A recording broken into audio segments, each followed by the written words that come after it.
बच्चों, वैज्ञानिक प्रबंध के सिद्धांत के अंतर्गत हमने हेनरी फेयोल और एफ.डब्ल्यू. टेलर दोनों के 14 सिद्धांतों का विस्तार पूर्वक अध्ययन किया है। अब एफ.डब्ल्यू. टेलर द्वारा प्रतिपादित वैज्ञानिक प्रबंध के सिद्धांत से क्या लाभ है, उसके बारे में हम वर्णन करने जा रहे हैं। वैज्ञानिक प्रबंध का पहला लाभ उत्पादकता में वृद्धि। वैज्ञानिक प्रबंध के अनुसार जब काम किया जाता है तो नियम और अनुशासन में रहकर और नियमों के अनुसार किया जाता है, जिससे निरंतर काम होता है और उत्पादन में वृद्धि होती है। कारण कि वैज्ञानिक प्रबंध के अंतर्गत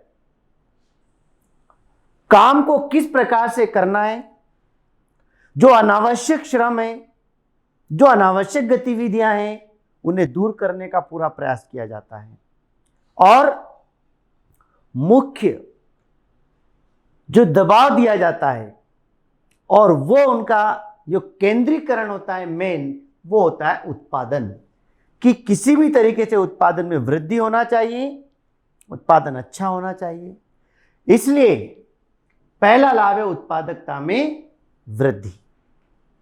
दूसरा, समय की बचत। वैज्ञानिक प्रबंध के अनुसार जब काम करते हैं तो समय की बचत होती है।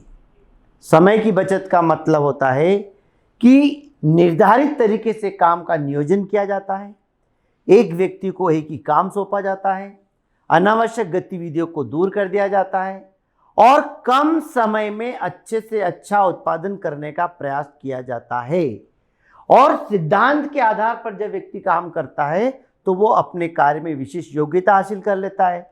जब वो अपने काम में विशेष योग्यता हासिल करता है तो उसको काम करने में कम समय लगता है और अच्छा उत्पादन होता है, जिससे समय की बचत भी होती है और उत्पादन में भी वृद्धि होती है। लाभ में वृद्धि। वैज्ञानिक प्रबंध के अपनाने से संगठन का लाभ बढ़ जाता है। लाभ में वृद्धि कैसे होती है कि जब व्यवस्थित तरीके से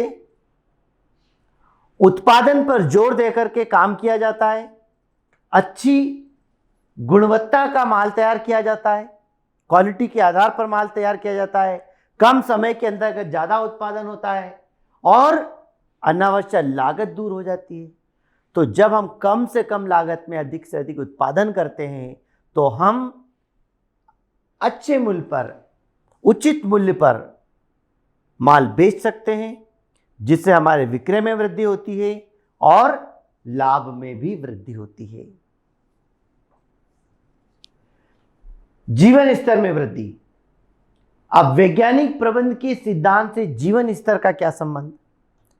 तो बेटा, वैज्ञानिक प्रबंध के अनुसार जब काम किया जाता है तो निश्चित नियमों को आधार मानकर काम किया जाता है, जिससे उत्पादन की गुणवत्ता भी सुधरती है और उत्पादन में वृद्धि होती है।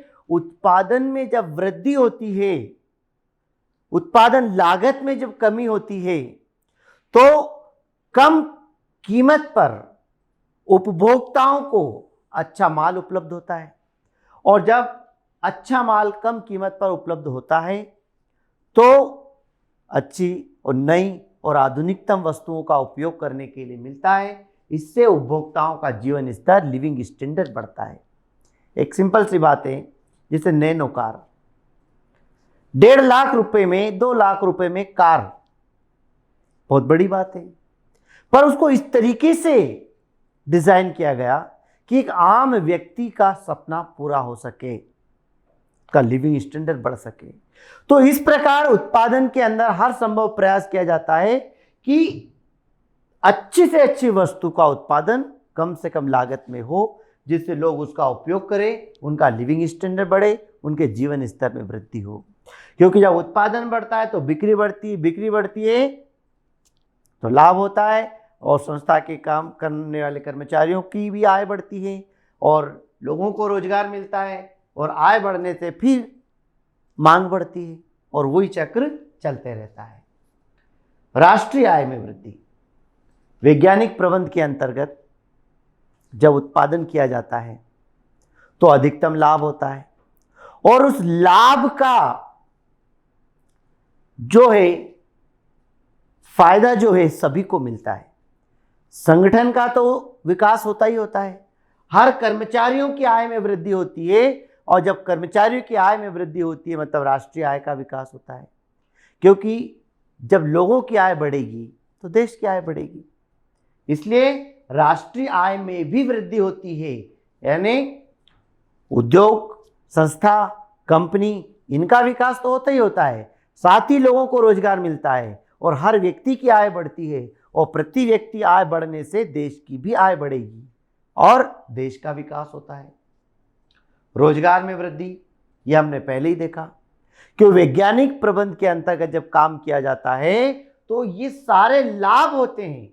उत्पादन बढ़ता है, समय की बचत होती है, लाभ में वृद्धि होती है ना। जब इतनी सारी चीजें होती है, बिक्री बढ़ रही होती है, जब मांग बढ़ जाती है तो उत्पादन बढ़ता है, जब उत्पादन बढ़ता है तो अधिक कर्मचारियों की आवश्यकता होती है और ज़्यादा से ज़्यादा लोगों को रोजगार मिलता है। इससे व्यवस्थित तरीके से जब काम किया जाता है तो समग्र विकास होता है, हर क्षेत्र का विकास होता है और लोगों को रोजगार के अवसर प्राप्त होते हैं, जो कि एक देश की बहुत बड़ी सेवा है, सरकार की बहुत बड़ी सहायता है कि वो उद्योगपति, वो कंपनी, वो संस्था लोगों को रोजगार दे करके बेरोजगारी को दूर करने का प्रयास कर रही है। रुचिपूर्ण कार्य। वैज्ञानिक प्रबंध के अंतर्गत ये कोशिश की जाती है कि जो भी उत्पादन किया जा रहा है उसमें कर्मचारियों की रुचि हो, कर्मचारियों का मन लगे, इस अनुसार वो सारे प्रयास किए जाते हैं और उनका मनोबल बढ़ता है, क्योंकि सिद्धांतों के आधार पर काम करना होता है। वैज्ञानिक सिद्धांत के आधार पर जब हम काम करते हैं तो काम करते करते करते उस काम में वो एक्सपर्ट हो जाते हैं। अब जब उसका ज्ञान उन्हें अच्छे से हो जाता है, उसमें इंटरेस्ट आने लगता है और अच्छे तरीके से उत्पादन होता है। प्रशिक्षण, ट्रेनिंग। प्रशिक्षण क्या होता है? वैज्ञानिक प्रबंध के अंतर्गत कर्मचारियों की जब भर्ती की जाती है तो वैज्ञानिक तरीके से होती है, अर्थात योग्य उम्मीदवारों का ही चयन किया जाता है। और एक बार उम्मीदवार की, कर्मचारी की जब भर्ती कर दी जाती है तो उस संस्था के अनुसार उसको कार्य का प्रशिक्षण दिया जाता है, कौन सा काम करना है, कैसे करना है, इस चीज़ की उसको ट्रेनिंग दी जाती है। और वैज्ञानिक प्रबंध में तो यूं भी आधुनिक तरीके से प्रयोग होता है, तो जो पुराने कर्मचारी होते हैं या नए कर्मचारी होते हैं उन्हें न तो तकनीकों का ज़्यादा ज्ञान होता है, न ही नई चीज़ों का प्रयोग करने आता है, तो इसलिए वैज्ञानिक प्रबंध के अंतर्गत सभी को ट्रेनिंग दी जाती है, प्रशिक्षण दिया जाता है।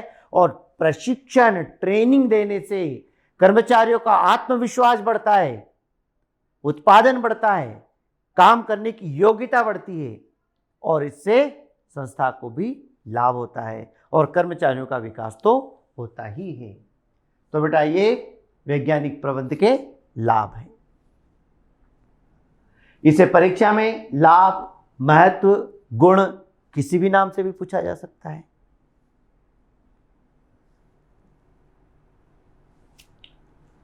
अब बेटा हर कार्य के दो पहलू होते हैं, कुछ अच्छाइयां हैं तो कुछ बुराइयां हैं। हर सिक्के के दो पहलू होते हैं, अच्छा और बुरा। तो अच्छाई तो ज्यादा है ही है, पर कुछ कमियां भी है। अब वो कमियां क्या है? वैज्ञानिक प्रबंध के अनेक लाभ के बावजूद भी श्रमिक और मालिकों के द्वारा इसका विरोध किया जाता है और ये परीक्षा में कई बार प्रश्न आया हुआ है कि कर्मचारियों द्वारा वैज्ञानिक प्रबंध का विरोध क्यों किया जाता है। Why employees oppose the scientific management? क्यों करते हैं उसका विरोध? पहला, कार्यभार में वृद्धि, श्रमिकों द्वारा विरोध। श्रमिक चाहते नहीं हैं कि वैज्ञानिक प्रबंध के अंदर रह करके काम करें। क्यों? क्योंकि कार्यभार में वृद्धि, इंक्रीज इन वर्किंग लोड। वैज्ञानिक प्रबंध के अंतर्गत यह प्रयास किया जाता है कि ज्यादा से ज्यादा उत्पादन और होना चाहिए, यह मुख्यतः दबाव बनाया जाता है। और वैज्ञानिक प्रबंध नियमों के अनुसार काम करते करते उनके पर काम का बोझ बढ़ जाता है। जब काम का बर्डन बन जाता है, काम मशीनीकृत हो जाता है, उसकी अपनी निजी स्वतंत्रता खत्म हो जाती है, तो कर्मचारी इसका विरोध करने लगते हैं। क्योंकि वैज्ञानिक प्रबंध में तो काम की एक लिमिट तय कर दी जाती कि इतना काम आपको इतने समय में करना है, और मुख्य जो केंद्रीकरण होता है वो किस तरीके से होता है? काम के पूर्ण होने पर। किसी भी कारण से उन्हें काम पूरा चाहिए। अब हो सकता है परिस्थिति विपरीत हो, बीमार हो, छुट्टी पे गया हो, किसी कारणवश वो काम को नहीं कर पाया हो, लेकिन उन्हें काम करना पड़ता है। निश्चित जो उनको लक्ष्य दिया उसको पूरा करना पड़ता है। इसलिए काम का दबाव बढ़ने के कारण कर्मचारी इसका विरोध करते हैं। कठोर नियंत्रण। वैज्ञानिक प्रबंध के सिद्धांत वैज्ञानिकता पर आधारित होते हैं, अर्थात ये नियम जो होते हैं वो कठोर होते हैं। एक बार नियम बना दिए जाते हैं तो उनमें परिवर्तन हो तो सकता है, लेकिन परिवर्तन आसानी से किया नहीं जाता है, क्योंकि ये वैज्ञानिकता पर आधारित होते हैं। और वो जो नियम होते हैं उन नियमों का कठोरता से पालन करना पड़ता है, स्ट्रिक्टली फॉलो करना पड़ता है। हर हाल में आपको उसी नियम के अनुसार काम करना पड़ेगा, और जब उन नियमों के अनुसार काम करना पड़ता है, कठोर नियंत्रण हो जाने के कारण कर्मचारी उसका विरोध करने लगते हैं। जैसे मशीनों के माध्यम से काम हो रहा है, आपको जैसा मशीन में बताया गया है, जैसा सांचा डाला गया है, जैसा फार्मूला डाला है, आपको वैसा ही काम करना है, अपने तरफ से कुछ भी नहीं करना है। अर्थात नियम बिल्कुल स्ट्रिक्ट है, बिल्कुल फिक्स है, उसी के अनुसार काम करना है। अब जब कठोर नियंत्रण हो जाता है तो कर्मचारी उसे पसंद नहीं करते, क्योंकि एक मानव का स्वभाव है कि वह दबाव को बर्दाश्त नहीं करता है। ठीक है, इसलिए उसका विरोध किया जाता है। बेरोजगारी का भय। अभी हमने देखा कि वैज्ञानिक प्रबंध से उत्पादन बढ़ता है, उत्पादन बढ़ने से बिक्री बढ़ती है, बिक्री बढ़ने से मांग बढ़ती है, मांग बढ़ेगी तो फिर उत्पादन बढ़ेगा और रोजगार के अवसर बढ़ेंगे। लेकिन यहां पर बता रहे हैं कि बेरोजगारी बढ़ती है। ऐसा क्यों? ऐसा इसलिए है कि हम निश्चित रूप से प्रगति कर रहे होते हैं, लेकिन इसमें ज्यादा से ज्यादा कार्य मशीनों के माध्यम से होता है, टेक्निक के माध्यम से होता है, और वो मशीनें कई कर्मचारियों का कार्य वो अकेले कर लेती है। इसलिए बड़े बड़े उद्योगपति एक बार इन्वेस्ट करना उचित समझते हैं। इससे बेरोजगारी का भय बना रहता है। नियमित कर्मचारी जो काम कर रहे होते हैं उनको हटा दिया जाता है, कारण कि कम कर्मचारी ही बाकी सारे काम को देख सकते हैं। तो मशीनों के माध्यम से बेरोजगारी जो है बढ़ने का भय बना रहता है, क्योंकि मशीनें एम्प्लॉइज की जगह ले लेती हैं, और जिस काम को कर्मचारी को करने में 10 दिन, 15 दिन, महीनों लग जाया करते थे, आज वो मशीनें एक घंटे में, मिनटों में वो काम कर देती है। तो फिर कोई व्यक्ति इतनी लागत को क्यों लगाएगा? इस कारण से बेरोजगारी का भय बना रहता है। श्रम संघों की शक्ति में कमी। वैज्ञानिक प्रबंध के अंतर्गत हर व्यक्ति अपनी मशीन के साथ लगा हुआ है, उस नियम के अनुसार काम उसे करना है, तो जो यूनियन है उनकी वो बन नहीं पाती, लेबर यूनियन नहीं बन पाती है, श्रमिकों का एक संघ, एक ग्रुप नहीं बन पाता है।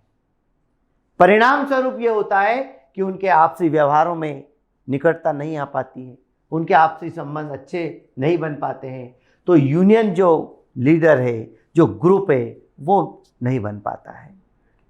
कारण ये होता है कि एक व्यक्ति को एक ही प्रकार का काम सौंप दिया जाता है और कोशिश की जाती है कि सब अपना अपना काम मशीनों के अनुसार, जैसा फार्मूला दिया है, सिद्धांत दिया है, उसके अनुसार करते रहें। इसलिए उनको एक दूसरे से सहयोग की जरूरत ही नहीं होती है।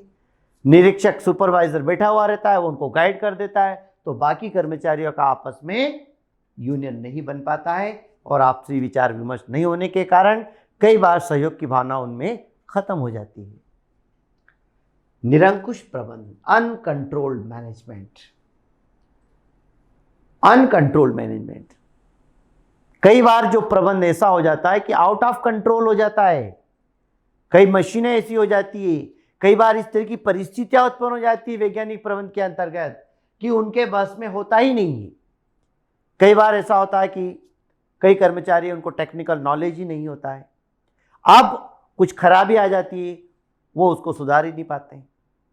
कर्मचारियों में आपस में कई बार मतभेद हो जाता है, उसको जो है कंट्रोल किया नहीं जाता है। तो टेक्नोलॉजी के माध्यम से वैज्ञानिक प्रबंध के अंतर्गत काम करने से कई बार ऐसी समस्या उत्पन्न हो जाती है जो हमारे कंट्रोल से बाहर हो जाती है, जो कि संस्था के लिए हानिकारक होती है। कार्यों में निरस्ता। कार्यों में निरस्ता का मतलब क्या होता है? कार्यों में निरस्ता का मतलब एक ही प्रकार का काम रोज करना पड़ता है, बार बार करना पड़ता है, उम्र गुजर जाती है, वही काम बार बार रोज रोज एक जैसा। जब एक जैसा काम, मशीनों के जैसा काम रोज रोज होता है तो कर्मचारी काम करने में बोर हो जाता है। कुछ क्रिएटिविटी, वो अपने तरफ से कुछ कर ही नहीं सकता, उसको स्वतंत्रता रहती ही नहीं है, पहल करने की उसकी आवश्यकता होती ही नहीं है। तो क्या होता है परिणाम स्वरूप? कार्य में निरस्ता आ जाती है, बोरियत आ जाती है, डिसइंटरेस्ट हो जाता है। ठीक है, तो बार बार जब कोई काम होता है तो उसमें कुछ नयापन नहीं आता, कुछ अपने तरफ से कुछ क्रिएटिविटी नहीं कर पाता व्यक्ति, तो परिणाम स्वरूप उसमें भी वो रुचि लेना बंद कर देता है, वही काम वही सब कुछ। इसलिए इसमें मोनोटोनस मतलब निरस्ता आ जाती है, इंटरेस्ट उसका खत्म हो जाता है, कुछ नया सीखने की उन्हें आवश्यकता ही नहीं रहती है, क्योंकि एक मशीनों के जैसा है, फिक्स फार्मूला है, रोज वही का वही काम करना होता है। तो इससे कर्मचारी इसमें बोर हो जाते हैं। इसी कारण कर्मचारी जो है वैज्ञानिक प्रबंध का विरोध करते हैं। अब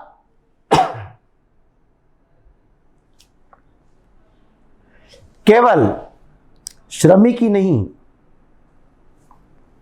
उत्पादकों द्वारा भी इसका विरोध किया जाता है। जो प्रोड्यूसर्स होते हैं, मैन्युफैक्चरर होते हैं, वो भी वैज्ञानिक प्रबंध का विरोध करते हैं। कारण एक्सपेंसिव सिस्टम, ये प्रणाली बहुत खर्चीली होती है। बड़े बड़े उद्योगपति, बड़े बड़े जो पूंजीपति है, वही इसका प्रयोग में कर सकते हैं। अन्यथा क्या होता है कि वैज्ञानिक प्रबंध के अनुसार काम करने के लिए नए आधुनिकतम तरीकों को अपनाना पड़ता है, नई मशीनें लाना, नई टेक्नोलॉजी को लाना, नेट के द्वारा काम करना, नई नई चीज़ों को जब हम अप्लाई करते हैं तो बहुत ज़्यादा मात्रा में खर्चा आता है, और खर्च ज़्यादा होने से कॉस्ट बढ़ जाती है। और अगर मान लीजिए आपने उसके अनुसार काम नहीं करा तो खर्च भी लगता है, उत्पादन भी नहीं होता और संस्था गड़बड़ा जाती है। इसलिए श्रमिकों द्वारा विरोध के पश्चात उत्पादक इसलिए विरोध करते हैं कि ये जो प्रणाली है वो खर्चीली है, एक्सपेंसिव है, कॉस्टली है, बहुत ज़्यादा से ज़्यादा इसमें लागत आती है। मंदी काल में बोझ, बर्डन ऑन डिफ्लेशन। मंदी काल का दौर क्या होता है? वो समय जब डिफ्लेशन होता है, एक इन्फ्लेशन एक डिफ्लेशन। इन्फ्लेशन वो होता है जब हमारा करेंसी बहुत ज्यादा चलन में आती है, मुद्रा, और जब हमारे यहां मुद्रा चलन में नहीं होती है तो वो मंदी काल का दौर कहलाता है। पैसे नहीं है, पूंजी नहीं है, अब उस कंडीशन के अंदर नई नई टेक्नोलॉजी को आप कैसे लगाएंगे? पहले ही जैसे अभी हमारे पास सारी व्यवस्थाएं सब ठप हो चुकी है, मंदी काल का दौर चल रहा है, फंड सबके पास खत्म होता जा रहा है। अब उस समय कोई बोले कि नई पद्धति को अपनाना है तो संभव नहीं है, क्योंकि मंदी काल के समय उनकी आय में भी कमी हो गई, फंड उनके पास प्रॉपरली है नहीं, नई चीज़ों को वो खरीद नहीं सकते, तो परिणाम स्वरूप पीछे रह जाते हैं। इसलिए वैज्ञानिक प्रबंध हर व्यक्ति द्वारा लागू नहीं किया जा सकता। विशेषज्ञों पर निर्भरता, डिपेंडेंसी ऑन स्पेशलिस्ट। अब वैज्ञानिक प्रबंध के अंतर्गत प्रबंध साइंटिफिक तरीके से काम होता है, तो हर काम स्पेशलिस्ट पर डिपेंड करता है। हर टेक्निक का एक स्पेशलिस्ट होता है, हर काम का एक स्पेशलिस्ट रखा जाता है। जब तक वो स्पेशलिस्ट हमें गाइडेंस नहीं करेगा, समय बराबर नहीं देगा, हमारा उत्पादन भी नहीं होगा और हमें समस्याएं आएगी। तो कुल मिलाकर के जो उत्पादक होते हैं वो पूरी तरीके विशेषज्ञों पर निर्भर हो जाते हैं। जब तक स्पेशलिस्ट उन्हें गाइड नहीं करेंगे वो काम को आगे कर ही नहीं सकते, अपने हिसाब से परिवर्तन कर ही नहीं सकते। ये समस्या इसके अंतर्गत आती है। लघु संस्थाओं के लिए अनुपयुक्त। लघु संस्था मतलब स्मॉल स्केल, जो छोटे उद्योग होते हैं, छोटी कंपनी होती है, छोटे व्यवसायी होते हैं, उनके लिए वैज्ञानिक प्रबंध का उपयोग करना सर्वथा अनुचित है। कारण यही है कि छोटा उद्योग है, बड़ी बड़ी मशीनों का वहन कर ही नहीं सकते। परिणाम स्वरूप जो छोटे उत्पादक होते हैं, छोटे व्यापारी होते हैं, वो इसको मानते ही नहीं है और इसका विरोध करने लगते हैं। स्वतंत्रता में कमी। क्या होता है? इस स्वतंत्रता में कमी से उत्पादक और कर्मचारी दोनों ही प्रभावित होते हैं। उत्पादक इसलिए कि जो भी काम करना है विषय के आधार पर करना है, उस सिद्धांत पर करना है, अपने तरफ से कोई काम कर ही नहीं सकते, क्योंकि नीति नियम सब बनाए जाते हैं, उन्हीं का पालन करना पड़ेगा, उसी के अनुसार काम करना पड़ेगा। मतलब अपनी तरफ की स्वतंत्रता वो खत्म हो जाती है। वही कर्मचारी के जो होते, काम करने वाले श्रमिक जो होते हैं, उनके लिए कैमरे का प्रयोग होता है। अब कैमरे के अंतर्गत आपकी जो पर्सनल जो बातें हैं वो सब चीजें आपकी खत्म हो जाती है। आप स्वतंत्र पूर्वक रह नहीं सकते, स्वतंत्रता पूर्वक काम ही नहीं कर सकते, हर समय भय बना रहता है। निरंतर अगर कोई किसी को वॉच करता है कंटिन्यू, तो एक मानसिक दबाव पड़ जाता है, जिसका विरोध दोनों ही करते हैं, कर्मचारी भी करते हैं और मालिक भी करता है, क्योंकि उनकी स्वतंत्रता खत्म हो जाती है। पूर्ण प्रमापीकरण की समस्या। हमने देखा था वैज्ञानिक प्रबंध के सिद्धांत में F.W. टेलर ने एक सिद्धांत बनाया था प्रमापीकरण का, स्टैंडर्डाइजेशन का। प्रमापीकरण का मतलब होता है एक रूपता लाना, यूनिफॉर्मिटी लाना, चाहे वो समय में हो, चाहे उत्पादन में हो, उत्पादन की संख्या हो, क्वालिटी हो, सब में एक रूपता लेकर के आना। लेकिन कई बार ये संभव नहीं होता है, पूर्ण प्रमापीकरण संभव नहीं है, हर चीज में एक रूपता नहीं लाई जा सकती। कई बार व्यवहारिक रूप से ये चीजें असंभव हो जाती है। अलग अलग उत्पादन कर रहे हैं, काम भले एक जैसा हो लेकिन प्रोडक्ट ही अलग है, फिर आप दोनों की यूनिटी को एक साथ कैसे मिला सकते हैं? कैसे आप उसमें एक रूपता लेकर के आ सकते हैं? तो पूर्ण प्रमापीकरण की ये समस्या होती है, जिसके कारण उत्पादन में परिवर्तन आ जाता है, अंतर आ जाता है।